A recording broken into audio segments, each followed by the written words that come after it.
Welcome to the Movement Code Podcast, where we help you decode movement, health, and lifestyle so that you can expand and grow. Hey guys, my name is Antonio Gerlay, your host for the Movement Code Podcast. I am a father, husband, business owner, rehab practitioner, and coach. Information overload has paralyzed many of us, and we are overwhelmed with good intentions and don't know what or who to trust. We aim to provide you clarity and confidence by bringing you expert advice for the everyday person. Thanks for spending some time with me today and enjoy the episode. All right, how's everyone doing today? Welcome back to the Movement Code Podcast. Today's episode, we're going to be chatting with Dr. Ginger Wolfe, who is a functional medicine provider here in Boulder, Colorado. And we go over a range of different topics, talking about supplementation and testing, and really just kind of getting a better idea of what a functional medicine provider actually does and how they can help you. And I found it very beneficial. I have not seen a functional medicine provider myself, and I connected with Dr. Wolfe because I've had patients ask me questions that I don't have the answers to, who wanted to also find someone who was not quote unquote mainstream medicine.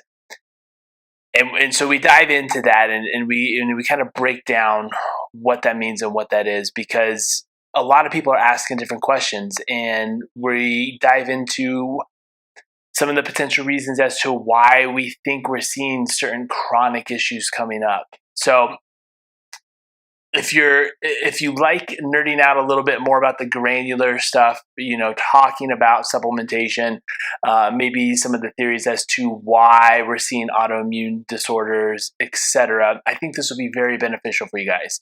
To hang with me, we've had a hard time with the audio on this episode, so it's a little broken up, internet connection issues and just some distortion. So I apologize for that. We've tried cleaning it up as best as we can, but nonetheless, the information is still very valuable and very good. So I'm really looking forward to you guys joining us on this and following along. Before we get started, one last thing is, if you have not done so yet, make sure you jump on our newsletter list. In addition to these podcast episodes being pushed out to you guys into this newsletter, you'll also be able to get some of our most recent updates and posts on Instagram and Facebook and YouTube, where we give you guys videos specifically, usually based on teaching you how to move better, usually reviewing or rendering some sort of pain point.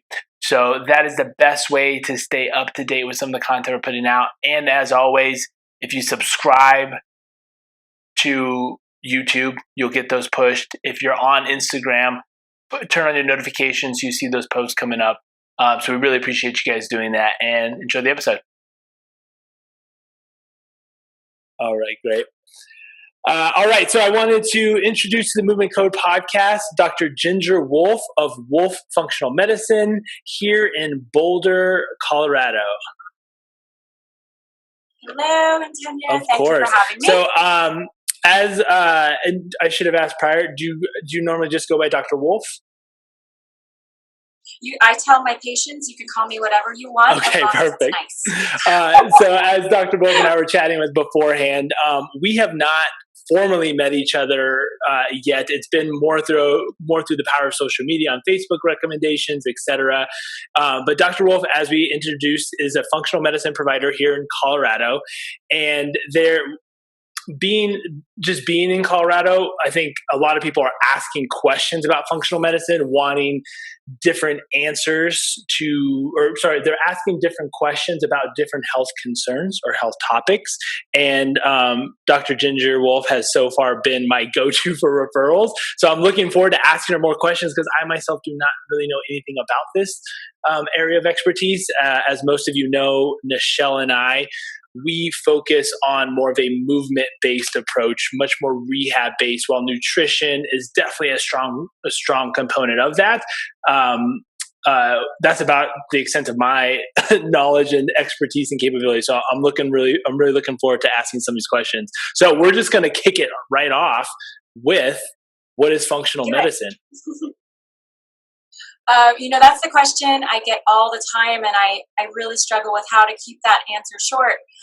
But I will do my best today. And I feel like, it's a good thing that it's kind of a buzz phrase right now, functional medicine, right? I mean, we're talking a lot about it in Colorado, and I think it's really kind of catching on across the country as well. And I think that is a great thing because patients are starting to question what more can they do for their health? Like, up until now, they've thought that, they didn't have options. And when you start to hear this phrase and you look into it more, you realize that there's a lot more that you can find out about your health, and you can get to someone who will dig deeper. So what is functional medicine? I will say that I hope on a large scale that the amount of practitioners who are practicing functional medicine are actually going about it with a natural approach and looking more at finding the root cause of a patient's health concern.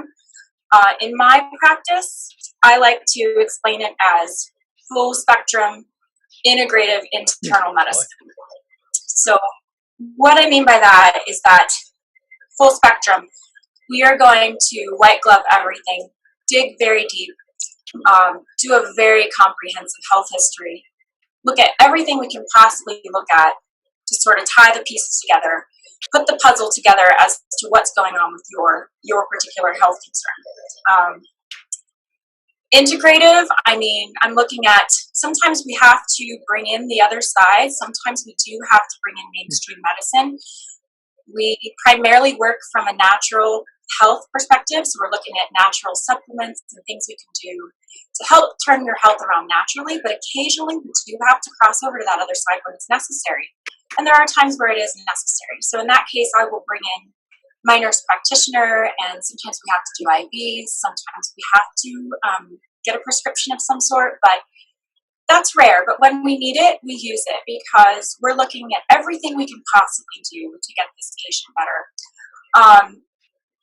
Internal medicine, my studies and my background are, I have a diplomat in internal medicine through chiropractic. She did diplomat, American Board of Chiropractic Internist. So anything that you would go see an internal medicine doctor for, you could come to me for. And I think the thing that really sets us apart as functional medicine doctors, especially in our clinic, is the amount of comprehensive testing that we can offer. And it's not that these tests aren't available in mainstream medicine, it's just that they're so confined as to what they can actually do.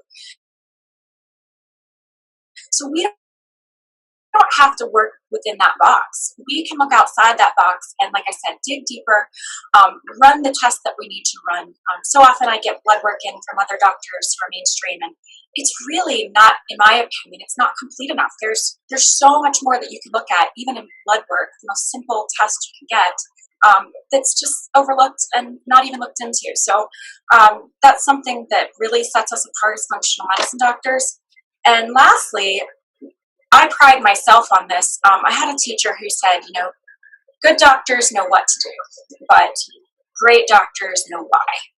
And as a patient, you should always be asking your doctor why. Why are you prescribing that medication? Why am I even here? Why do I have this condition? What's happening to me? Like, your doctor should be able to answer why. So that is always my goal as a practitioner, is to be able to look my patients in the eye and give them the why to, their condition or what it is they're dealing with, and explain to them why we're going to do what we're going to do so that they understand it. But that's how I see functional medicine. No, that's great. And I think there's a couple things that you had mentioned that I wanted to, emphasize, and I think emphasize is the right word. In the introduction, I myself am a doctor, you're a doctor, so we both are chiropractors. So we're actually doctorates of chiropractic. And what I want at least the listeners to hear and understand, because unfortunately, just like in all professions, there are some people that especially in chiropractic, when we say root cause, that term for sure is a buzzword that gets thrown around way too often because it's super easy to just say root cause. Now, you backed up root cause with a very in-depth definition of what you're actually doing, right? Unfortunately, in the chiropractic world, oftentimes the root cause is simply just seen as a spinal subluxation or something wrong with the spine. While there are 100% influences on how that can affect it, we need to understand that root causes, it's usually a little bit more complex than simply a spinal subluxation, which I think is important to know, because as you're doing your vetting process for practitioners that you're going to see, asking, well, like, what are potential things of the root cause, right? If they don't have another answer than just saying the root cause, that should be a flag that you need to look a little further. Right. Absolutely. I mean, as a chiropractor, and I'm sure that you can agree with me on this, is that we sometimes have patients where, yes, they have spinal subluxation, and yes, we've worked on them, but you can just tell there's something else going on. There's something that might be creating some joint inflammation. Maybe it's even a mood disorder. Maybe it's depression, anxiety. There's a host of things in today's environment, and we pick up on those things. And that's kind of, for me, that was always something that I wanted to look into deeper and really focus on. Yeah, no, I think that's so valuable. My wife and I, we always have this conversation, because there's a fine line of, obviously trying to grow a practice in a certain way and be able to provide value to, a number of people that would want what we're providing. But with that being said, we want to be able to have more time to ask more questions, right? Like, and there's certain models of practice where, nothing against wellness models where you're coming in and you're just getting adjusted. That's great. But you need time to ask more questions, and you need a provider that honestly has the time or is willing to even listen to what those questions would be. Yeah, that is why I solely shifted my practice over to the other side. Is it just became, it's like this burning desire inside of me to kind of investigate that side of things and really be able to sort of support a patient's health from that side. And I'm a big fan of all sorts of natural healthcare. I think there's a place for all of us, and I feel like this is a place where I can really serve. Yeah, that's great. Now, what kind of practitioners or licenses can receive a functional medicine? Is it a? Sure. It's more than a certification, right? It's a licensure, right? Yes, some of them are certifications. You can take it as far as you want, depending upon what's offered to you within your scope of practice or your degree. But medical doctors, chiropractors, naturopathic doctors, and licensed acupuncturists all certification courses. I did functional medicine university. I will say that I think that I always joke that I've been studying functional medicine since I was 5, because I had a mother who was sort of progressive for her time, and the slightest rash and she was like mixing something up in the put on it, but the last thing we did was go to the doctor. She just never trusted mainstream medicine, and she always thought that it was a better route to go the natural route. So I've sort of been engrossed in this for a long time, but I did functional medicine university just because I think as practitioners, we're always learning, we're always growing, and we need to continually keep that up. And then after that, I went on to go through the diplomate course provided through our chiropractic board, which was really intense and really was such a great education. I can't say enough about it. There were so many things I was learning all the time that were so exciting to me, because I could just, build on my knowledge and expertise. That's awesome. Now, so it sounds like this kind of ties into my next question was, what is your story that led you into this? And it sounds like you've been around it to some capacity for a while. I have. And, even though my mother was very progressive and she really did try to go the natural route, I grew up, in a small town in Pennsylvania. We were meat and potatoes. And, I mostly grew up on venison, which is healthy, but I wasn't getting a lot of healthy fats. And I had a mother who ran her own business at night. So, meals were kind of on us. We took care of ourselves. And, we didn't always eat the best diet. So we had a lot of carbs, a lot of sugars. We grew up in a somewhat damp environment. And by the time I was in my mid-teens, I just started to have all sorts of, digestive problems. And eventually, I kept researching on my own and got to the root of that problem for me. And it sort of just spurred my intrigue into this world of really looking deeper, because my parents did end up taking me to several doctors and no one had an answer. Everybody just said to me, "You've got irritable bowel syndrome." And I'm like, that's just a diagnosis. I always say it shouldn't be called IBS, it should be called BS, because it's BS in my opinion. So, that was sort of my start down this road. And it wasn't always, intuitive, and there was a lot of studying and digging deep that went on for my own health. And I learned a lot through that. I always joke that I have like an arsenal of supplements at home, because I'm just constantly looking into everything. And I've been doing that for years, probably 25 years. Now, with that being said, I'm going to jump ahead to another question is, what are, sorry, I lost my question here. Oh, what supplements is a big question. I mean, it's a $1 billion industry, the health and supplement industry. And it's a question we obviously get a ton about, like, oh, well, what supplements are good, or this or that. What's in the public best interest as far as going with more reputable sources? We use one that's called Metagenics. My wife did a pretty detailed vetting process for certain things. Companies that keep up with research, they're putting the right forms within them. It's not, it's something as simple as folate versus folic acid and different things like that. And again, nothing wrong with people running businesses, but you see a lot of MLM companies and things like that are promoting health and wellness as far as supplements.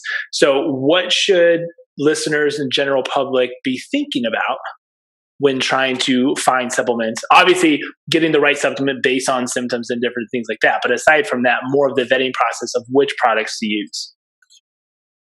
Right.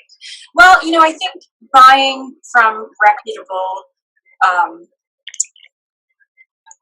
facilities, distributors is definitely it's up there. You get what you pay for with supplements, and you want them to work. I mean, what's the point of putting a supplement in your body if most of it isn't even bioavailable, or your body can't even assimilate it? And the problem with a lot of over-the-counter supplements, like something you might see at your local grocery store or at your pharmacy, so many of those, they're not a pharmaceutical grade supplement.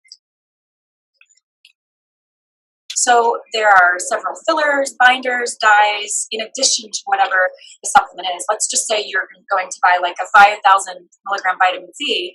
You may only be absorbing 50 milligrams of that.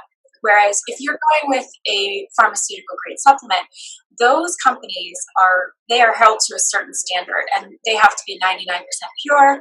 They have to be derived from natural substances, not synthetic substances. And because of that, they're going to be assimilated in your body much better. They're going to be much more bioavailable to your body. So when you take the supplement, you get what you pay for, right? So it's actually effective. You can spend a lot of money on supplements and have them not be effective. So I have my own online dispensary. I work with only, top-notch pharmaceutical grade supplement companies. I have several that, probably a top 5 that I really love, but certain ones that I like for certain things and certain patients. But they're all pharmaceutical grade, and they're all top-notch supplement companies. And again, the difference in price is not that much, but it's enough that it's going to favor your health much more. No, that's, I mean, it at face value, it doesn't seem like it's that much, but you end up paying more if you're not getting what you need out of it, right? Now, so you had briefly mentioned this. What are a few of the main tests that you find that you do that might be different than the mainstream medical system? So blood work alone, like that alone is a pretty standard test. But again, and this kind of goes into it, I guess, is the difference between looking at normal within normal ranges, right? I feel like many tests, you're just like, oh, well, this looks normal within normal ranges. So what might be different that you're looking for as far as the same test and or different tests you might be providing patients? I love that question because I feel like this is something where, just being educated on the topic, you could go into any doctor, any provider you see and know what to ask for. Otherwise, you're just, at their mercy. But in mainstream medical, you're going to see just common blood work tests like a CMP or a CBC. So we're looking at the blood count and then also the metabolic panel. And also, like you said, with those ranges, they aren't looking at optimal ranges. If you flag high or low within their ranges, those are actually average ranges where a patient is sick. So that's how they derive those ranges. That's how those ranges are established. I'm looking for optimal ranges. I'm also looking at a comparison. For example, I might be looking at, for sort of markers for nutrient deficiencies, which they're never going to look at on a CBC, but it might stand out to me. It's not 100%. It's not an 100% objective finding, but it helps put together the puzzle for me. Like I said, the more information I have, the more specific I can be. So blood work alone, we're looking at different values for just those standard tests. But in addition to that, my comprehensive panel is probably about 5 pages long. So I usually run a full thyroid panel. I'm not just running a TSH, which is kind of the standard in mainstream medicine. I'm running inflammatory markers. I'm looking at your vitamin D levels. Sometimes I run genetic SNPs. I'm looking into your lipid panel. I'm not just running a standard lipid panel, but I'll run something much more comprehensive. I'll run anti-nuclear antibodies to look for any autoimmune disease. Just several other markers that we look for that are really easy to put on any requisition form. Just to get more information about a patient's health, but I rarely get blood work that's that comprehensive that comes through my office. And that's a real disappointment to me because I think that overall it's a very inexpensive test to run anywhere, and I feel like it's a disservice to our community and our overall health.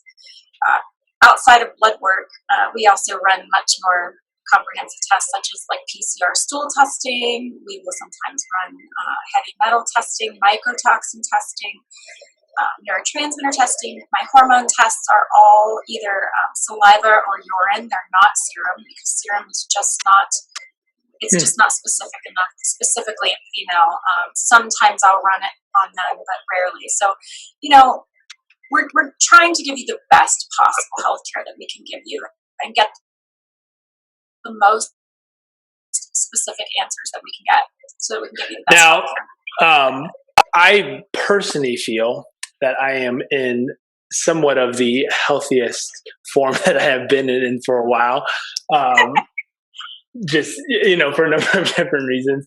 But I don't I kind of feel like the same as you when you were talking about your childhood is we don't really go to the doctor all that much, which is funny because my sister-in-law is actually a general practitioner, and oftentimes at dinner table conversations, I'm not asking her for any personal questions about something, but she always recommends well, it'd be good for you to establish a relationship with a provider just in case something does come up. And I'm kind of well, I guess I'll cross that bridge when I get there. So my long-winded question is someone in my situation or a similar story, what should we look at potentially periodically look for or test? Should I be, occasionally checking my oil or establishing a relationship with someone as yourself if I want to go down this non-mainstream way?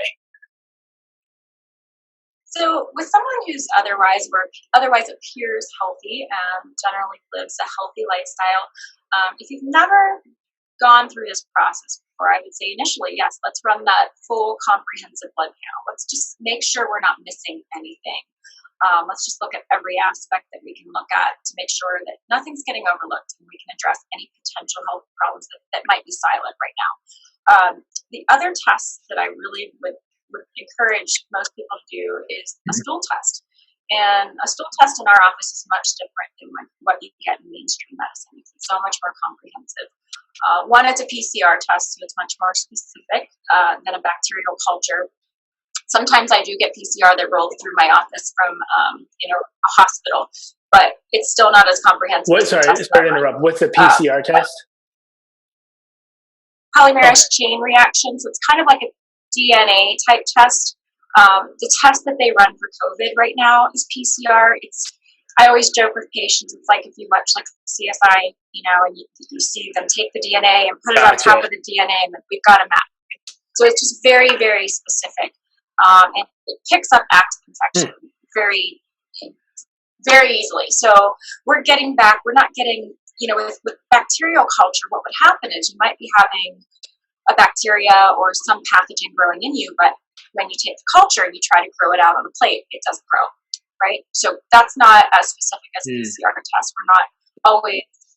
You don't always get the results that you want with this test. So this test is phenomenal for that. And not only that, it just looks at probably about 50 pathogenic type infections that possibly could be lingering in your gut, causing a low-level chronic immune response because of that low-level chronic infection. Those things are most often silent, and you really wreak havoc on your immune system.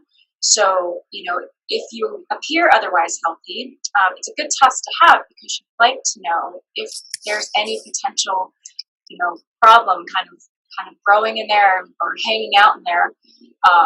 Because sometimes all it takes is one little thing to tip the scales, whether it's like a physical, a chemical, an emotional type stress situation. You can tip the scales, and those little low-level infections can turn into big infections. The other problem is if they're in there for long enough, they eventually do cause a problem and a disruption in the immune function of the body. And that is why we're seeing so much more autoimmune these days. So doing a gut test, a stool test, I think is really important. Also, just because most of your immune function comes from your gut lining. So you want to make sure that your gut is functioning properly and the immune system's, functioning properly. It's not on overdrive. It's not too weak, and there aren't too many bad guys hanging out. So that kind of stems into the next thing I wanted to ask. What are some of the trends you're starting to see just as far as Western society's lifestyle and habits? Is it more of these quote-unquote autoimmune disorders that are coming up, or were they already there? They just weren't recognized and diagnosed? I'm curious to get some of your perspectives on those. I think it's highly on the rise, and I think it's due to the amount of toxins, chemicals, environmental toxins, chemicals in foods, chemicals in vaccinations, if we dare go there, things that we're introducing into our bodies from a very young age. And that was another reason sort of why I shifted this route that we're coming in with autoimmune 6-year-olds with ulcerative colitis. That should not be happening.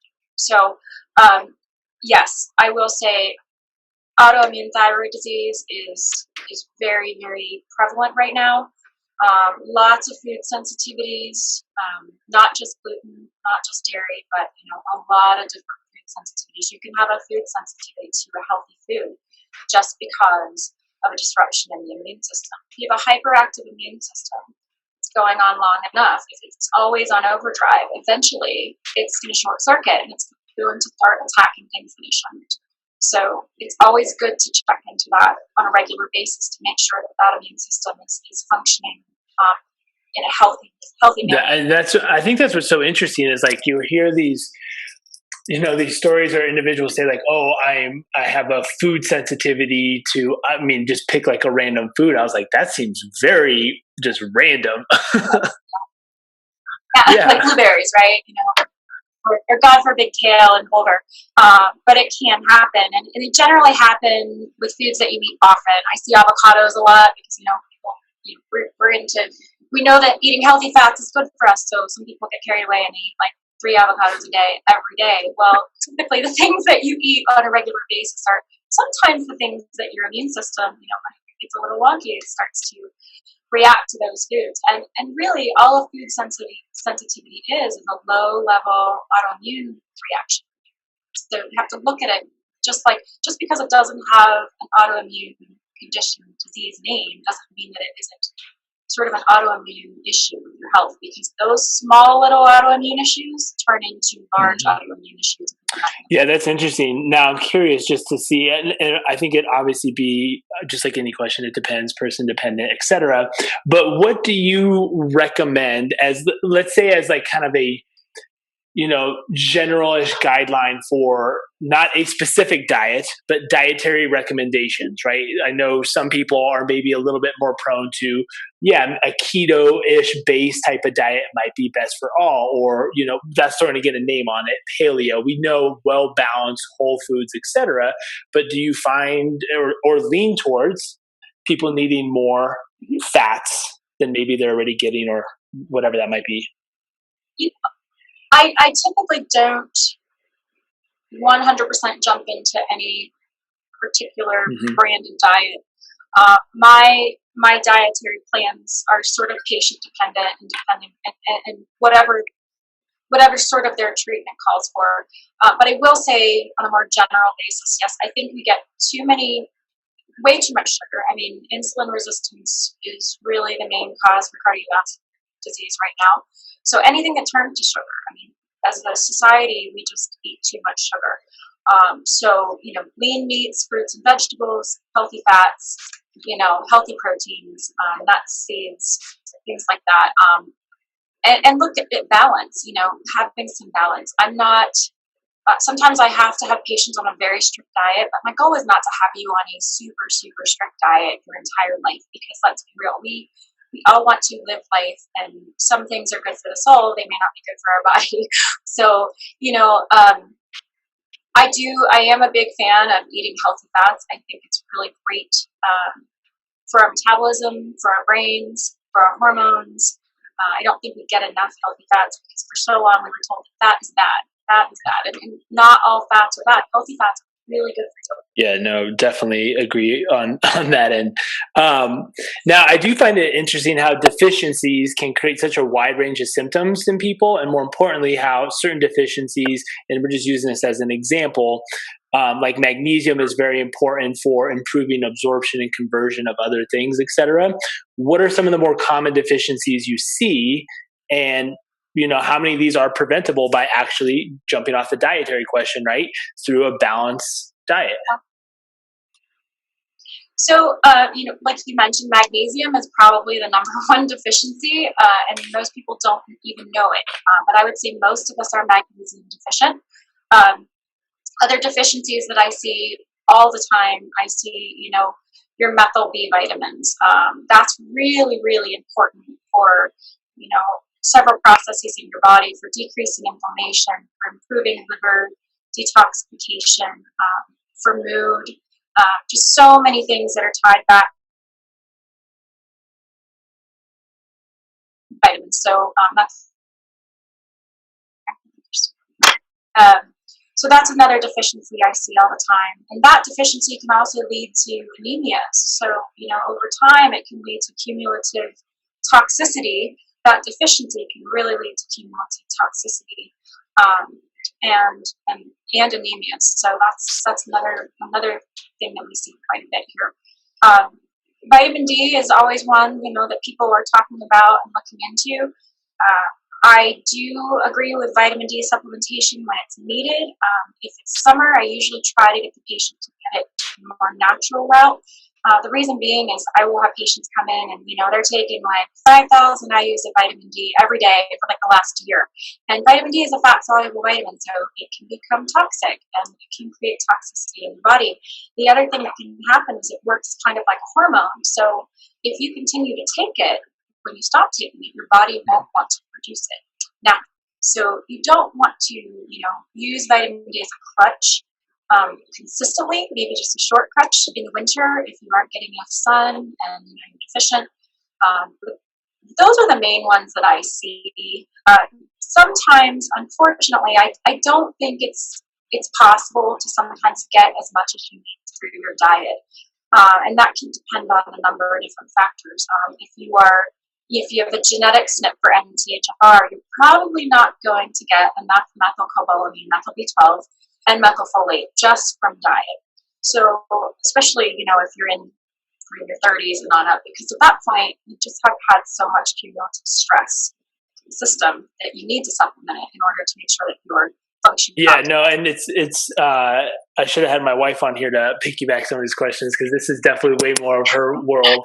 But she works exclusively with prenatal and postnatal, and this is what her prenatal intake talks about for probably 20 minutes. So she's talking about diet and supplementation, because it's not just about you anymore. You're building another human, and these things need to be on point. Right. And that MTHFR SNP, I will add, is highly tied to tongue ties. So, if you aren't doing preconception planning, that's one of the things I like to talk to patients about if I get the opportunity. I usually give yourself a solid 3 months before you start to try to get pregnant, because let's fix some of these things that could potentially cause problems down the road. We want to ensure that you have the most healthy pregnancy, that your baby's healthy, that you're healthy, and start off on the right. Yeah, no, that's so good, because we get a few people that'll reach out to us before they're basically kind of like, they know my wife works in this world, and they're kind of like, hey, we're thinking about maybe starting a family soon, and I think she has a PDF that she'll just send out to people that basically is just like, okay, well, especially if you're on contraception beforehand, right? These are some things to consider, and this is what you should be starting to take to just help build up that beforehand. And what's super interesting too, it's another one of those questions: were they there before, or are we just seeing them more because they're it's kind of the buzzword, but lip and tongue ties is huge, and she has been really making it a big part of her practice of supporting women through that lactation process. Because again, no offense to other chiros, most of it assume that a lactation issue is a subluxation or structural problem, which if the baby's not turning their head, yes, makes sense.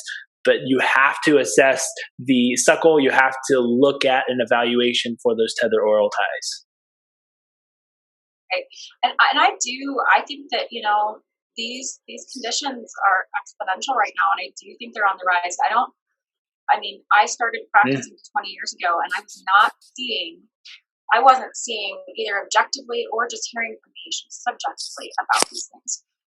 That really sort of came into play 5 years into practice, and you look back at how we've changed our foods, how we've changed vaccination schedules, how we've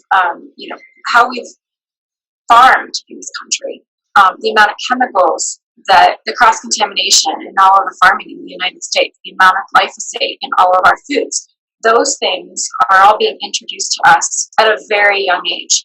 So we're coming into this world with an immune system that's just being bombarded. And I think we're going to continue to see this. I think autoimmune diseases and these types of conditions are going to be on the rise. And eventually it needs to be addressed. I do also think that is why we're looking for functional medicine. So this is an interesting point, because if they're being introduced at a young age, but yet it's so mainstream with how our lifestyle is. I mean, let's say, for instance, someone wants to make the right decisions. They want to start eating healthier. We'd obviously have to start outsourcing and resourcing towards local produce that's not doing these things correct. But other than that, is it fixed through, supplements and other things like that? Because I'm just thinking more from like an internal thing, right? If we're introducing chemicals and toxins internally, we're trying to do our best to avoid those certain things. But what could we potentially introduce to help turn back the hands of time, essentially? Right. That is, that kind of leans me towards the topic of, should we be supplementing every day? And I do think there is a lot that we can do to offset and negate the damage that we are, sort of involuntarily exposed to on a regular basis. And I also think it's necessary because to some degree it's just unavoidable, right? So when I take my supplements every day, and a lot of it is to offset, that damage, that oxidative stress to your body. And there are also things you can do for your kids. I'm not opposed to starting a couple of these things at a really young age. I mean, just something as simple as an omega and a daily vitamin for your child could really be helpful. But the more you do when they're young, the better chance you give them as they grow into an adult, the more you can do to optimize their health in their future. And that, I don't think it's ever too late to start working on your health. I want to emphasize that, but I'm a huge proponent of making sure we take care of our kids and make sure that we're doing everything possible for our children so that we're not stacking all of these things, all of these cumulative toxins up in their body, and they end up, in my office in their mid-20s, just a wreck. Their health is just completely, out of sorts, and it's a huge uphill battle at that point. Something that I turn around and work with patients all the time. But one thing functional medicine is it's usually not an overnight type thing.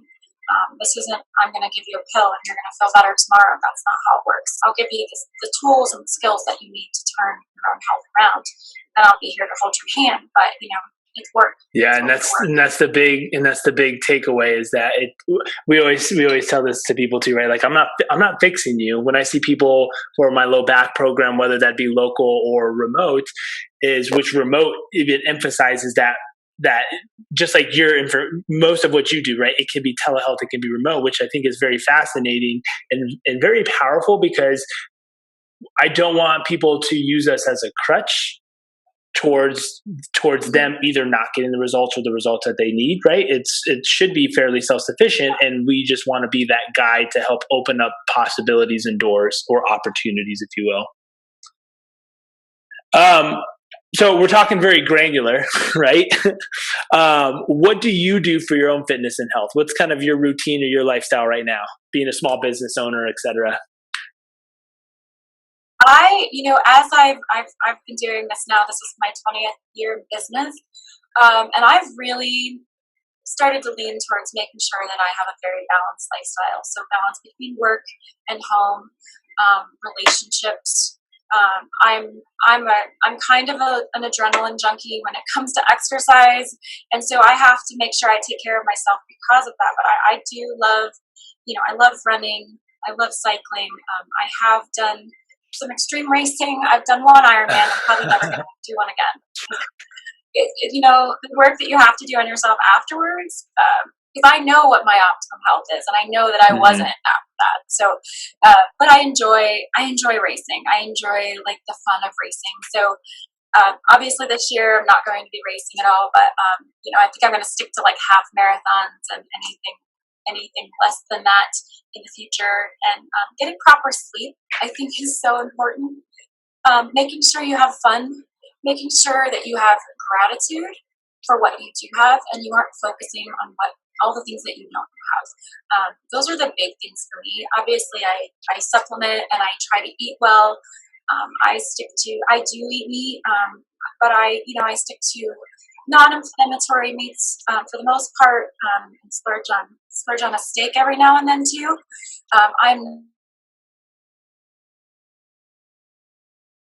We have to, to have some enjoyment and to stay healthy while we do it. But I'm not 100% clean all the time, but I would say I'm probably 85%. But I like to have a glass of wine every now and then. And I think that's okay to say, because I want patients to understand that I'm normal too. I'm just like you. I like to splurge on some things. I like to have a piece of cake every now and then too. Everything in moderation, including moderation. Hey, everything in moderation. You shouldn't be deprived, but you should, as a whole, be focusing on living a healthy lifestyle every day. And you have to, look at all of those aspects of health: exercise, diet, relationships, keeping stress to a minimum. Well, it's interesting. I had Dan John on my podcast a couple of weeks ago. He's a well-known strength and conditioning coach. And one of the things that came up was someone asking, he told a story about how he was at dinner and someone was like, "Oh, well, did you have dessert or something like that?" He's like, "Well, yeah." He's like, "It's not an issue to have dessert. It's an issue when you have dessert every single day. That's what the problem is." Yeah. So I love it. Well, I have exhausted my questions. This has been awesome because I learned a lot myself.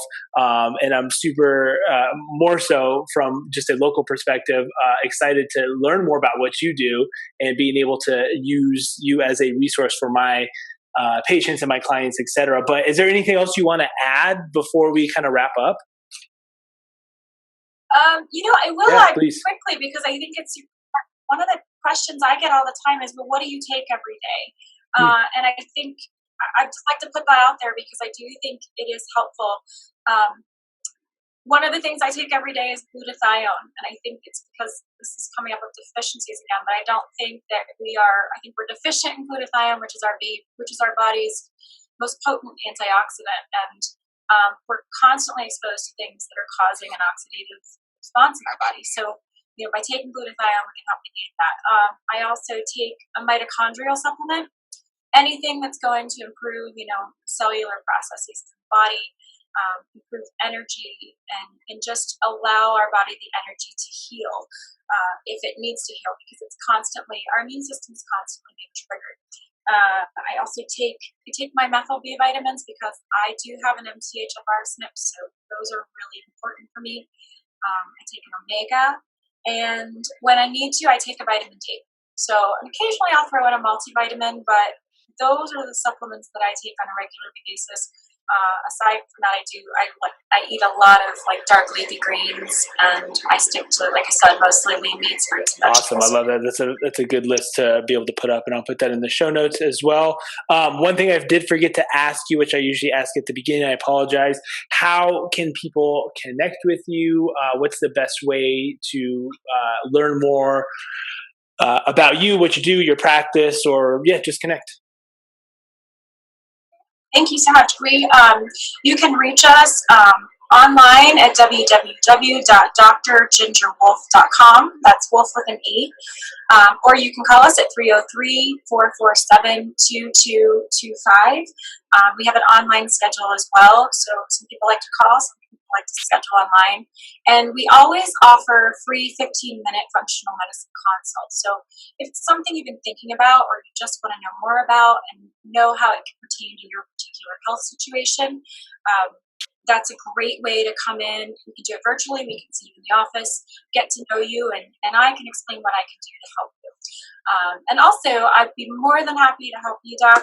If you want to do those 2 tests, I'd love to do that with you, and we can sit down together and that'd be great, because I don't even know, honestly, I will say this, probably the last time I've had a test was just when I gave blood or donated. And they just gave me the just generic thing that you find out from that. Knowledge is power, and it allows you to take even more control. No, I love it. So. That's great. And honestly, what I should add, just because you brought it up early on, one thing I am more interested in is the stool test. I've never been clinically diagnosed with, let's say, IBS, but like you said, it's kind of like BS. It's kind of always just been a fast transit type of time, and my wife always jokes sometimes, but she actually helped me out with I take a magnesium and a glutamine, and zinc have actually been helping a tremendous amount. But lifestyle wise though, things do not help it, such as too much of this. Coffee, definitely, and with 3 kids under 5, I seem to drink that at a very equal balanced amount of water. But the other thing that I've also found out more recently is alcohol. Alcohol, definitely, on those weekend days where I don't have as much to do, where I maybe have a little bit more whiskey, I can definitely tell my gut lining or my gut just in general, don't know if lining, is just different than what it is on a normal basis. So obviously lifestyle things permitting, but I think it would be interesting to find out what's going on. Absolutely. I would love to do that. So that would be fun. I know. Only in our world would we think messing with poop is fun, people. Exactly. Well, thank you again. This has been awesome. It was really nice to virtually meet you officially and chat about what you do and learn more about your practice. I know just from the listeners that thus far have been interacting with me about the podcast are going to find this very valuable and very interesting. So I really appreciate your time. Thank you so much for having me on. I love that we can talk about this, and it's great just to get more of this out there so people know what their options are and can take control of their health. Yeah. So, all right. Enjoy the rest of your day. All right, guys. So I apologize. We're going to splice this in because at the end, just due to time and everything else, I kind of got a little off track and I forgot to ask Dr. Wolfe for a challenge. So the challenge that we want to encourage you guys to do, not only for this week, but also really just moving forward, is to ask the question why. So as we stated in the podcast, good doctors know what to do. Great doctors know why we're doing whatever intervention that is. So this week, what we want you to encourage you to do is start looking kind of on a daily basis. Is just like, why am I doing this? Is this benefiting my health, right? So for instance, a lot of us, we talked about supplements. Why am I taking this particular supplementation? Were you just told to take it at some point in time without really understanding why? So maybe you need to reach back out to your practitioner that recommended that supplementation. Why am I doing this particular exercise? Is it benefiting me? Why is it benefiting me? What is going on in my life that is trying to benefit? Okay, now moving forward, this is even just as, if not more important, as you go down the road and you have more interactions with healthcare providers and they want to suggest some sort of intervention, we want to encourage you to ask why. Why are we doing this? What is this going to change for me? So that is your challenge this week and moving forward. Thanks again. All right, guys. Thanks again for tuning into the Movement Code podcast. I hope you really enjoyed this episode. Again, I apologize. The audio was a little bit, it was a little off. We were dealing with some internet connectivity issues and whatnot, but we just wanted to roll with it because it had been hard for us to schedule that interview. And I'm glad we did because it was a ton of great information. And I'm looking forward to connecting with Dr. Ginger Wolfe myself and doing some of the blood work and other tests that we had discussed about, just because I want to know more about my body. I want to try to continue to improve my body. I want to continue to try to be as healthy as I can and not just kind of coast by. So again, if you're in Boulder, be sure to look her up. She's just right in Boulder here. If you're not, you can always look up on her website and just learn more about her, gain some of the knowledge and understanding that she's providing and giving, and go from there. Be sure to follow her on social media if you have not done so. I will post her handles and her information on the show notes, so be sure to check those out. And we look forward to seeing you guys next week. Once again, subscribe if you have not done so already. If you enjoyed the episode, please leave us a review. We'd love to get the feedback from you guys, and always reach out to me individually. I would love to hear more about the topics that you guys want to hear about so I can bring you more and more valuable information. So thanks again.